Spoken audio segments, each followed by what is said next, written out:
Have you ever achieved exactly what you wanted, only to feel absolutely nothing? You spent years fighting for that promotion, that house, that specific life. You convinced yourself that happiness was waiting at the finish line. But when you finally crossed it, the feeling lasted for maybe an hour. Then, the dopamine faded. And suddenly, you were face to face with a silence you didn't know how to sit with. In mountaineering, there is a cruel phenomenon known as the false summit. You are scrambling up the steep trail, lungs burning, vision blurring, convinced the peak is just ahead.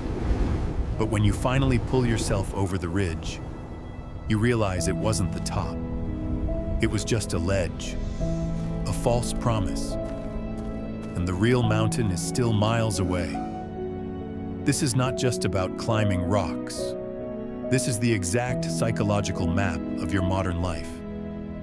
We are trapped in a cycle of endless climbing, chasing a feeling that runs away from us with every step we take.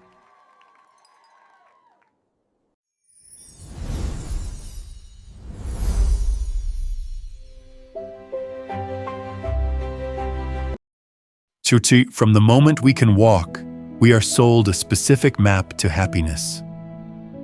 We are told that peace is a prize waiting at the summit. We convince ourselves, I'll be able to breathe when I get that promotion. I'll stop worrying when the house is paid off. I'll finally be happy when I find the perfect partner.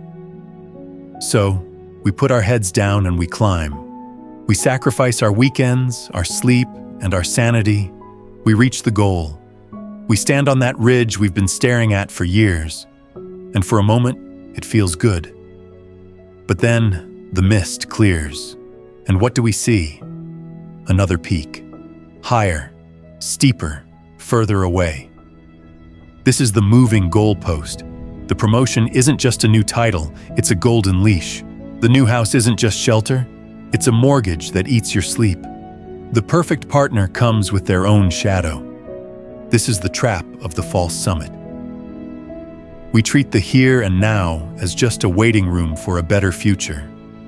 We spend our entire lives holding our breath, waiting for a moment that never truly arrives. But here is the question that might change everything for you. What if peace isn't the view from the top? What if peace is simply the oxygen? Stop. Take a breath right now. Not the shallow sip of air you take when you're stressed. A real breath. Think about it. We live our lives holding our breath. We think we only deserve to exhale when the work is done.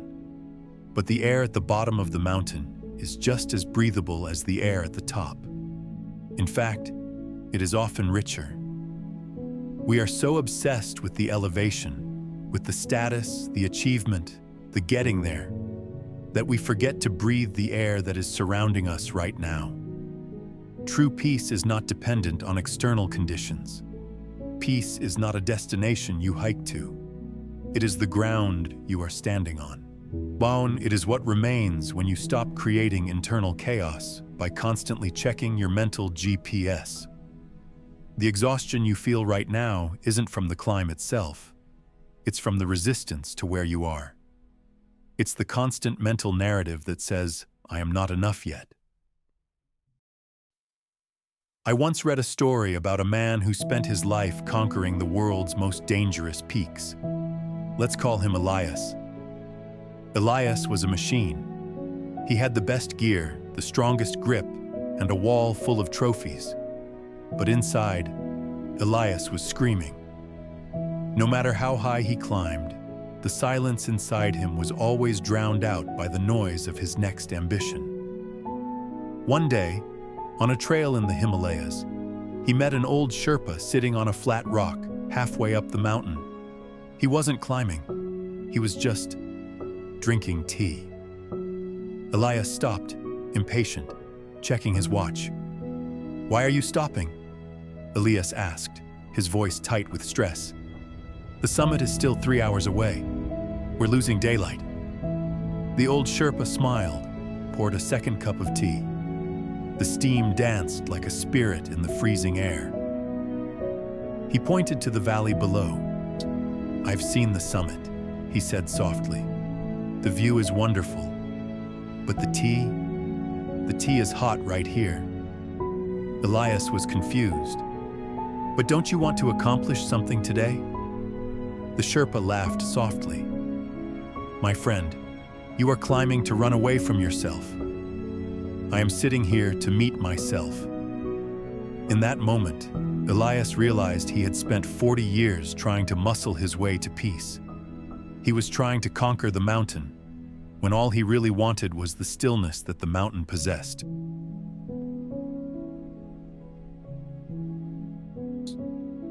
You don't have to be a monk in the Himalayas to understand this. You just have to look at your own life. How heavy is the backpack you are carrying right now? Put your hand on your chest. Feel that tightness? That isn't biology. That is the weight of what if. That is the heavy backpack of a future that hasn't happened yet. This constant mental movement is what blocks your peace. We think we need to carry this weight to survive. We think if we put it down, we'll become lazy or we'll fall behind. But that is the lie of the false summit. When you drop the mental baggage, you don't stop moving. You just stop struggling. You become lighter. You become aerodynamic. Imagine hiking without that 50-pound pack. You would enjoy the walk, wouldn't you? You would notice the trees, the sunlight, the sound of your own footsteps. You are still moving, but the hustle is gone. The panic is gone. This is the secret. You don't need to stop achieving to find peace. You just need to stop suffering while you achieve. So, how do we stop chasing the false summit in our daily lives? How do we drink the tea like the Sherpa while still living in the modern world? It starts with a simple practice I call setting base camp. Throughout your day, when you feel the urge to rush, when the anxiety tells you that you need to be somewhere else, just stop.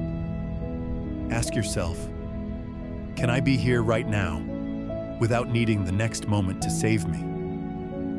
Don't try to force your mind to go blank.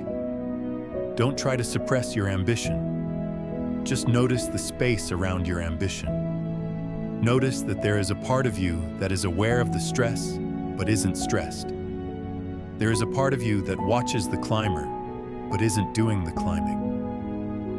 When you are washing dishes, just wash dishes. Don't mentally hike the mountain of dirty dishes or tomorrow's emails. Feel the water, feel the porcelain. When you are driving to work, just drive. Don't climb the mountain of the meeting at 9 a.m. Every time you bring your attention back to the immediate step you are taking, you are stepping off the treadmill of the future and landing in the peace of the now. You have been climbing for a very long time. Your legs are tired. Your heart is weary. I am here to tell you that you don't need to reach the next peak to prove you are worthy of rest. You don't need to wait for the view to be perfect to open your eyes. The summit isn't a place on a map. It is the ground beneath your feet. The peace you are seeking is the one looking through your eyes right now. Stop trying to conquer your life. Just witness it. If you are ready to drop that heavy backpack and learn to enjoy the walk, join our community of quiet seekers by clicking subscribe. We don't chase the horizon here. We learn to sit still. Until next time, enjoy the view.